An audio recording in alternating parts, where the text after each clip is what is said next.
friends, welcome back to our channel Smartness. This is Lavanya. Today we'll discuss regarding uterus. So layman's word lo we'll call it as a womb. It is also known as hystera or metra. Coming to the position, uterus is located in a true pelvis cavity between urinary bladder and rectum. So ఇది true pelvis లో ఉంటుంది. True pelvis అంటే ఏంటి? True pelvis means దీని borders వచ్చేసి మనకి sides pelvic brim and in front symphysis pubis then back side sacrum ఉంటుందన్నమాట. True pelvis యొక్క బార్డర్స్. దీని లోపల ఉండే ఆర్గాన్స్ ఏమి అంటే మనకు బ్లాడర్ ఉంటుంది, రెక్టమ్, అలాగే రిప్రొడక్టివ్ ఆర్గాన్స్ ఉంటాయి. ట్రూ పెల్విస్ ఉంది అంటే ఆటోమేటిక్గా ఫాల్స్ పెల్విస్ కూడా ఉండాలి కదా. So false pelvis above the pelvic brim ఉంటుందన్నమాట. దీంట్లో మనకి అబ్డామినల్ ఆర్గాన్స్ ఉంటాయి. దీని బార్డర్స్ వచ్చేసి pelvic brim and iliac crust. In a non-pregnant stage, see here you can see this green one, it indicates the axis of the uterine body, and this red line it indicates the axis of the cervix. Normal ga manaki position vachesi anti-flexion and anti-version. Normal position of uterus is anteverted, that is 90 degrees, and anti-flexed 120 degrees. The body of uterus is inclined at the right side, dextro rotation, so that the cervix is directed to the left side. So body right side unte cervix వచ్చేసి left side ఉంటుందన్నమాట. దీనికి help అయ్యే ligaments వచ్చేసి round ligament. యూటరస్ని round ligament help చేస్తుంది అన్నమాట యూటరస్కి right side ఉండటానికి. అలాగే సర్విక్స్కి వచ్చేసి మనకు యూటరోసాక్రల్ లిగమెంట్ హెల్ప్ చేస్తుంది. సో దట్ మనకు యాంటీవర్టెడ్ అండ్ యాంటీఫ్లెక్స్డ్ పొజిషన్లో ఉంటుంది. సో ఈ పొజిషన్లో ఉండటానికి మనకు హెల్ప్ అయ్యే లిగమెంట్స్ ఏవి అంటే round ligament and uterosacral ligament. In a pregnancy stage, during pregnancy the uterine size increases and it comes into the abdominal cavity. Mainly uterus rotate on its long axis to its dextro rotation. Long యాక్సిస్లో rotate అవుతుందన్నమాట. Size of the uterus it is 3.5, 2.5 and 1.5 inch width ఉంటుందన్నమాట. Next, coming to the weight. In a non-pregnant woman, it is around 50 to 70 grams weight ఉంటుంది. మల్టీపారస్లో నల్లీపారస్ అయితే 50 to 70. నల్లీపారస్ అంటే who are not having children. మల్టీపారస్ అంటే many times pregnant అవ్వటం, అట్లా మల్టీపారస్ అనమాట. So that is 60 to 80 grams ఉంటుందంట. Pregnant స్టేజ్లో it reaches around 1000 grams. So ఇది మనకి important question. Nalli ప్యారెస్లో 50 to 70 grams ఉంటే మల్టీ ప్యారెస్లో 60 to 80, అలాగే ప్రెగ్నెంట్ స్టేజ్కి వచ్చేసరికి 1000 grams ఉంటుంది. Coming to the volume, nulliparous 10 ml, multiparous also 10 ml, and in a pregnant stage 5 liters వరకు మనకి వాల్యూమ్ ఉంటుందన్నమాట. Length 6 to 8 centimeters in nulliparous, multiparous 9 to 10 centimeters, in a pregnant about 35 centimeters. The shape of the uterus is pyriform shaped. Non-pregnant lo pyriform shape. Pyriform ante it is a pear shaped anamata. Coming to the os, manaki two osses untayi ikkada, internal os and external os. Internal os between uterus and cervix. It is present between uterus and cervix. It is located at the level of a upper border of symphysis pubis. External os, it is present between cervix and vagina. Coming to the cervix, it's a cavity fusiform అనమాట. ఇది వచ్చేసి మనకి Müllerian duct నుంచి develop అవుతుంది. 2 types of cervix ఉన్నాయన్నమాట, ectocervix and endocervix. దీని length వచ్చేసి non ప్రెగ్నెంట్లో 2.5 centimeters and in pregnant women 4.5 centimeters ఉంటుంది. Coming to the ectocervix. Ectocervix, it is lined by stratified squamous epithelium, also known as a portio vaginalis, and its length about 1.25 centimeters. Per speculum examination, it appears pink in color. This is ectocervix. Coming to endocervix, it is lined with the columnar epithelium. It is also known as a supravaginal cervix. On speculum examination, it appears red in color and the length is about 1.25 centimeters. The squamous columnar junction or a transformation junction zone is the most vulnerable part of a cervix for cervical carcinoma. So cervical carcinoma మనం ఎక్కడ ఎక్కువ చూస్తాము అంటే ఈ squamous cell carcinoma కదా, squamous columnar junction or transformation zone. ఇది ఎక్కడుంటుంది అంటే it is situated at external os. Most common variety of cancer వచ్చేసి సర్విక్స్లో squamous cell carcinoma. Common site ఇందాక చూసాం కదా transformation zone, that is a common site. Most common site for adenocarcinoma of cervix is ఎండోసర్విక్స్లో మనకు ఎక్కువ cancer వచ్చే chances ఉన్నాయన్నమాట. Cervical mucus, it is secreted by the cervical gland. Per day మనకు 20 to 60 ml of mucus produce అవుతుందన్నమాట. Its pH is around 7.8. 7.8 means it is slightly alkaline in nature. Composition, it is watery, scanty and NaCl, sodium chloride ఉంటుంది. Fructose ఎందుకు అంటే అక్కడ ఉన్న స్పర్మ్స్కి energy provide చేయడానికి fructose ఉంటుంది. అండ్ మ్యూకోప్రోటీన్స్ అనమాట.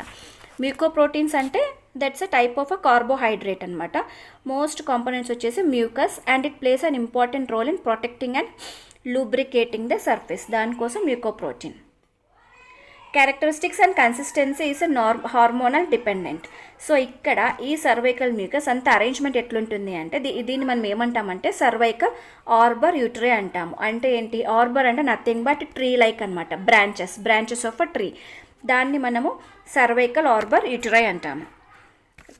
ఫాలిక్యులర్ ఫేస్లో సెక్రెటరీ ఫేస్లో ఎట్లుంటుంది అంటే follicular phase 1 to 13 days, secretory phase for 15 to 28 days.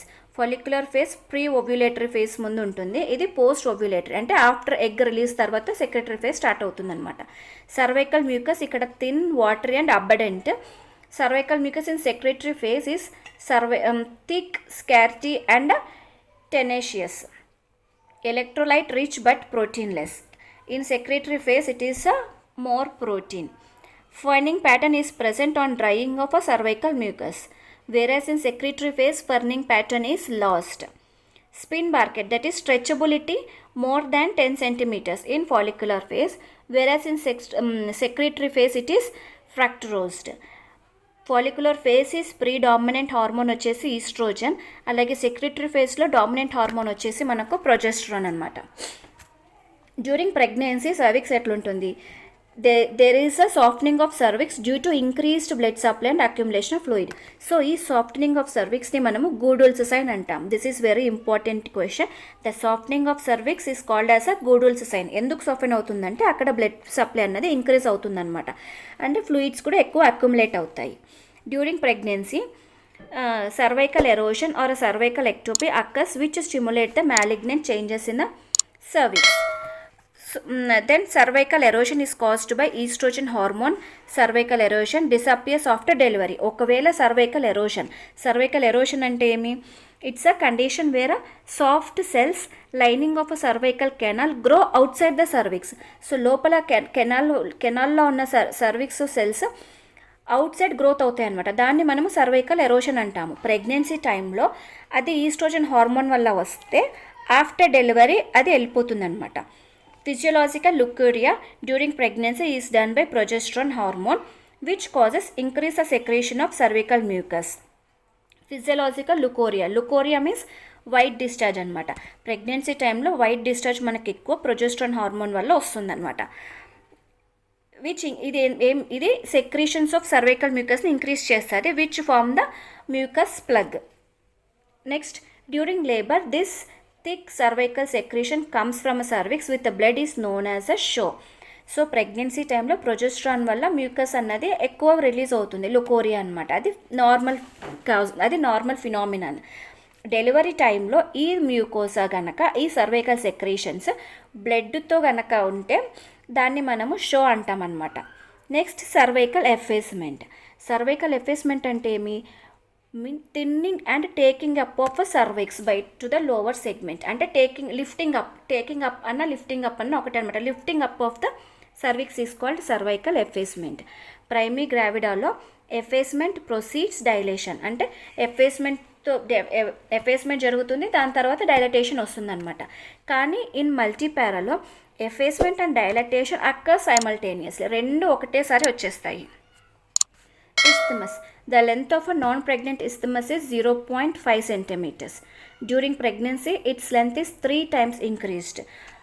That is about 1.5 centimeters. Isthmus give rise to the formation of a lower uterine segment.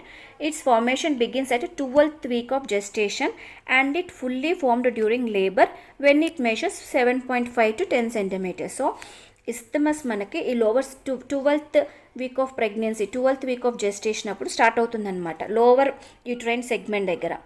తర్వాత labour టైంలో it measures about 7.5 to 10 centimeters. During LSES the transverse incision is made on the lower uterine segment. Lower uterine segment దగ్గర మనకి scissor అయినప్పుడు అక్కడ incision ఇస్తారనమాట. If placenta is implanted at this lower segment it is known as a placenta previa. Placenta కనుక మనకు అక్కడ implant అవుతే lower uterine సెగ్మెంట్లో దాన్ని మనం ప్లసెంటా ప్రీవియా అంటాము. Lower uterine segment has a poor retractile properties, so it results in PPH. Lower uterine సెగ్మెంట్లో retraction property తక్కువ ఉంటుందన్నమాట, అందుకే మనకు PPH జరిగే ఛాన్సెస్ ఉంటాయి. That is post partum haemorrhage. The function of isthmus during pregnancy is to retain the embryo and foetus by its sphincteric action. So sphincter ఉంటుందన్నమాట. మెయిన్గా ఇస్థమస్ ఏం చేస్తుంది అంటే ఎంబ్రియోని తర్వాత ఫీటస్ని అది మనకి అక్కడ నిలబడేటట్లు చేస్తుందన్నమాట. ఒకవేళ ఈ స్పింటర్ వీక్ ఉంటే కనుక ఏమవుతుందంటే రికరెంట్ అబోర్షన్స్ జరిగే ఛాన్సెస్ ఉంటాయి. దానికి మనం ఏం చేస్తాము, ప్లీజ్ ప్లే స్టోర్లో స్మార్ట్నెస్ యాప్ డౌన్లోడ్ చేసుకోండి, మీ రివ్యూస్ మాకు ఇవ్వండి.